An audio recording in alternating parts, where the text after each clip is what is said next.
Como orador inscrito, o senador Aníbal Diniz.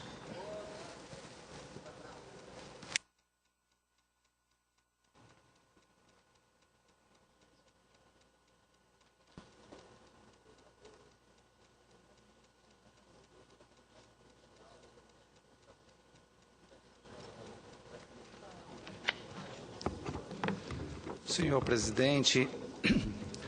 senador Pedro Tax, senhores senadores, telespectadores da TV, ouvintes da Rádio Senado. Quero aproveitar a primeira etapa desse meu pronunciamento para dizer que existe uma proposta de minha autoria que está em apreciação na Comissão de Educação, que tem por objetivo tornar o Enem obrigatório a todos os estudantes concludentes do ensino médio, exatamente para tirar aquela maquiagem que ocorre das escolas escolherem os seus melhores e orientam os seus melhores a fazerem o exame do Enem, de tal maneira que a gente não tenha uma clareza absoluta de qual é verdadeiramente o nível do ensino e a qualidade do ensino médio praticado no Brasil. Se a gente fizer do Enem uma obrigatoriedade para todo estudante concludente do ensino médio, aí a gente vai ter um retrato com maior precisão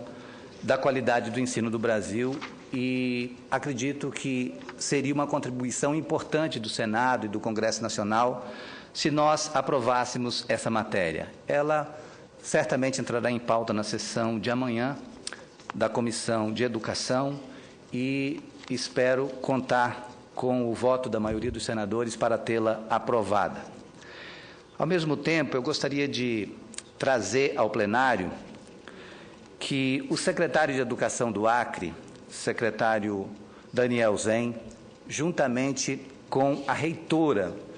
da Universidade Federal do Acre e também alguns integrantes da bancada federal do Acre, deputado Cibá Machado, deputada Perpétua Almeida, trouxeram ao conhecimento do presidente do Instituto Nacional de Estudos e Pesquisas Educacionais, o INEP, que 3 dos 22 municípios do Acre não são contemplados com as provas do Enem. E foi feita uma solicitação por parte da Universidade Federal do Acre e também do governo do Estado do Acre para que esses municípios também tenham o direito de realizar os exames do Enem, porque fica muito difícil para os alunos concludentes do ensino médio se deslocarem para outros municípios próximos e, se houver algum tipo de dificuldade para que o INEP execute ou faça o deslocamento de aplicadores desses exames para os municípios de Santa Rosa, Jordão e Marechal Thaumaturgo, que são municípios que não têm ligação rodoviária, teria que fazer ou via aérea ou pelos rios. O governo do Acre se propõe até ajudar no deslocamento desses avaliadores, aplicadores das provas, mas o fundamental é que haja prova do Enem em todos os municípios do Acre. E como a gente imagina também que o ideal é que essas provas sejam aplicadas aonde houver uma escola de ensino médio no Brasil. O ideal é que todas as escolas de ensino médio em todos os municípios brasileiros tenham oportunidade de fazer o teste com os seus alunos no Enem, tanto para provar a qualidade do ensino praticado na instituição, quanto para oportunizar a esses alunos terem acesso a uma universidade pública a partir das suas notas no Enem.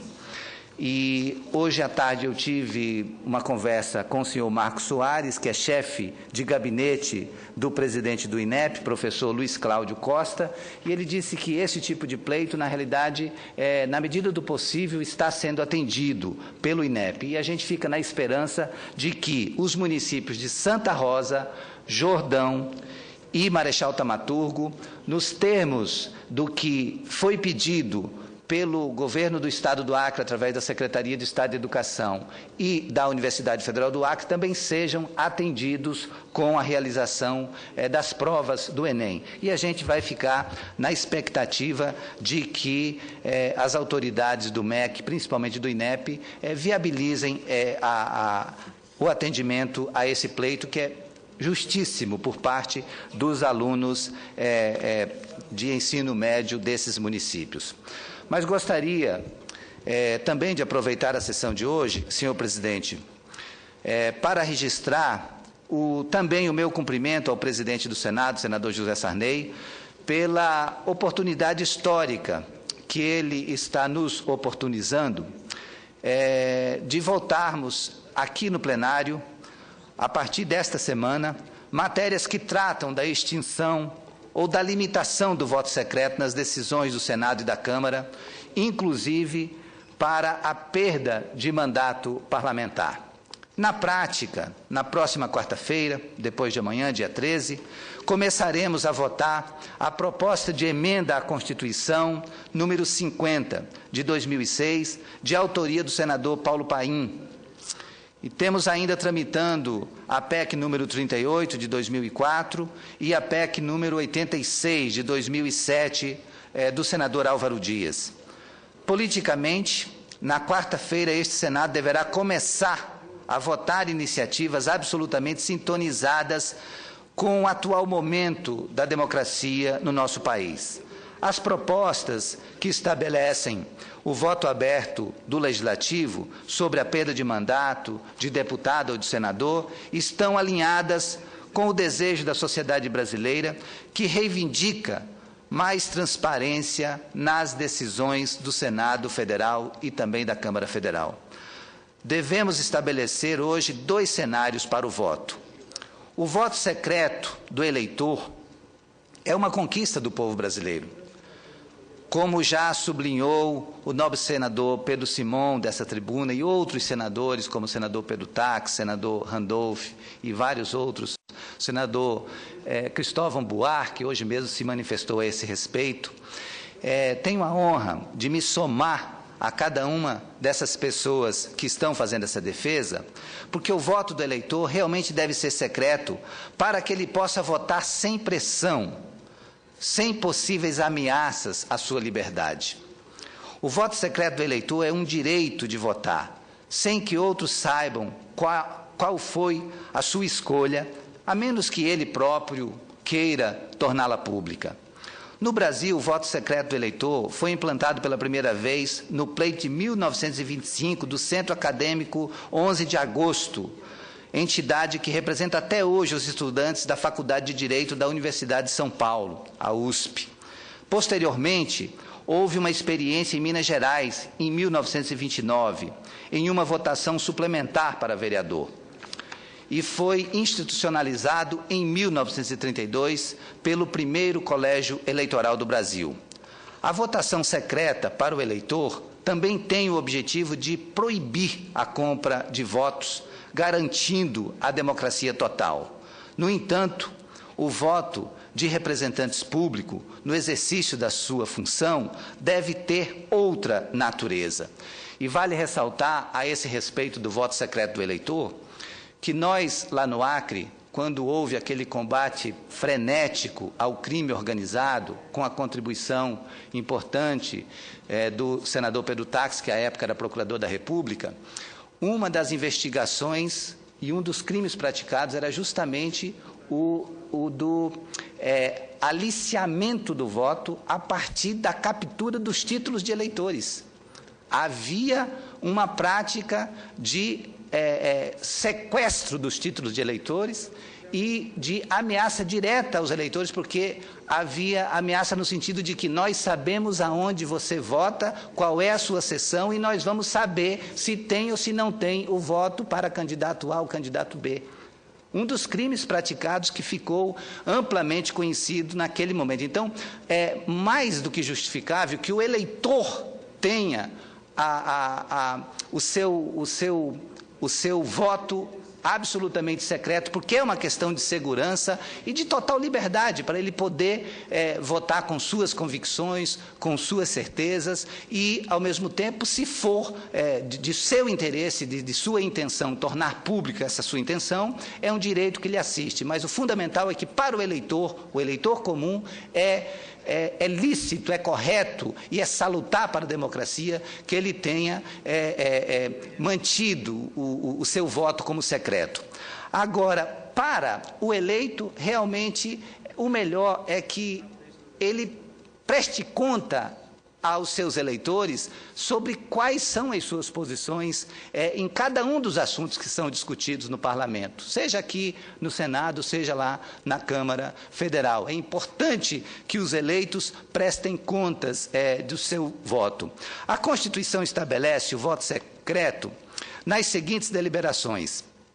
perda de mandato, no artigo 55, apreciação de veto presidencial, artigo 66, e para a indicação de magistrados, ministro do TCU, Tribunal de Contas da União, governador do território, presidente e diretores do Banco Central, procurador-geral da República e chefe de missão diplomática, artigo 52. A análise dessas indicações é competência privativa do Senado Federal. As propostas de emendas à Constituição que entram em pauta esta semana acabam com o voto secreto nas decisões sobre a cassação de mandatos parlamentares. Defendemos que esse voto deva ser aberto justamente para que possa ser acompanhado e fiscalizado pelos eleitores. Isso é ético e é justo, que os eleitos prestem contas a seus eleitores sobre cada uma das suas posições. Não há espaço para que no Brasil possa haver votação secreta para a perda ou não do mandato parlamentar. Se houver pressão de qualquer tipo sobre o parlamentar para que ele vote de uma forma ou de outra, será sempre uma opção do parlamentar rejeitá-la ou não. Inclusive, no debate de hoje, nós ouvimos, senador Pedro Taques, que preside essa sessão, manifestação do tipo: mas se nos demais assuntos a base aliada votar de um jeito e houver pressão do governo, pode causar um desconforto. Na realidade, o direito ao voto secreto é direito à transparência e está absolutamente sintonizado com tudo que a gente está vivendo nesse momento, quando a gente já teve aprovada e sancionada a Lei de Livre Acesso à Informação, quando a gente tomou atitudes importantes no sentido de tornar o Parlamento e os organismos governamentais mais transparentes. Então, é justo que a gente encare de frente essa discussão no sentido de pôr fim, em definitivo, ao voto secreto. Nesse ponto, quero citar aqui a contribuição de todos os integrantes da bancada do Partido dos Trabalhadores aqui no Senado, porque todos com quem eu conversei manifestaram essa posição de apoio à proposição do senador Paim, e também fazer coro aos nobres senadores Pedro Taques, Pedro Simon, Randolfo Rodrigues, Paulo Paim, e vários outros que se manifestaram a esse respeito, a favor do voto aberto, de que esse Senado é o Senado da República e não o Senado do sigilo. Cabe a nós, parlamentares, uma votação com responsabilidade, com consciência e com transparência. Somado às leis de transparência, da ficha limpa, a Lei de Livre Acesso à Informação, o voto favorável às emendas à Constituição, que tratam do voto aberto no Legislativo, representará mais um exemplo do avanço democrático da legislação brasileira. Era o que tinha a dizer a esse respeito, senhor presidente, e agradeço a oportunidade do pronunciamento.